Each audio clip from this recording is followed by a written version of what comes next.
മഞ്ചേശ്വരം മണ്ഡലത്തിൽ ഇലക്ഷൻ നടക്കുകയാണ്. അപ്പോൾ BJPന്റെ ചില ആളുകൾ നിങ്ങളെ വീട്ടിലേക്ക് മുസ്ലിം ആളുകൾ വരും, തട്ടമിട്ട് വരും. അതിൻ്റെ കൂടെ സ്ത്രീ ഉണ്ടാവും, തൊപ്പി വെച്ച ആളുണ്ടാവും. ഇവർ പറയുന്നത് ഇവർ BJPയിൽ നിന്നോ RSS നിന്നോ വ്യക്തമായ ഒരു അജണ്ടന്റെ ഭാഗമായിട്ടാണ് നമ്മളെ വീടാന്തരം വരുന്നത്.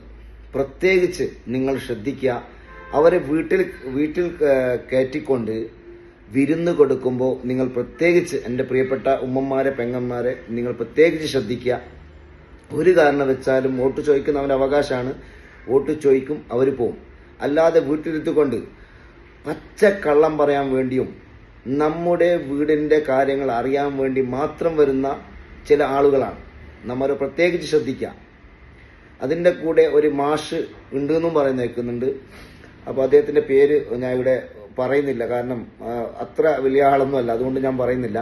അപ്പോൾ എന്തിരുന്നാലും ഇത്തരത്തിലുള്ള ആളുകൾ വരുമ്പോൾ ഇവർ പറയുന്ന പച്ച നുണകൾ, നിങ്ങൾക്ക് വീട് തരാം, നിങ്ങൾക്ക് ബോറ് തരാം, പിന്നെ മുത്തലാഖിൻ്റെ കാര്യത്തിൽ ഇങ്ങനെയാണ്, പിന്നെ SAR കാര്യത്തിൽ അതാണ്, നിങ്ങൾ അങ്ങനെ ഒരുപാട് കാര്യങ്ങൾ നമ്മളടുത്ത് പറയും. പക്ഷെ പച്ച നുണയാണ്. ഇവർ പറയുന്ന 3 മാസം നിങ്ങൾക്ക് വീട് തരാൻ പറഞ്ഞിട്ട് ലൈഫ് മിഷൻ പദ്ധതിയിൽ ഈ പാവപ്പെട്ട നിങ്ങൾ ആപ്ലിക്കേഷൻ കൊടുത്തവരായിട്ടുണ്ടാവും. കൂടുതൽ 2017 കൊടുത്തത് ഇന്ന് വരെ എന്തായിട്ടില്ല, 2026 പൂർത്തിയായില്ല.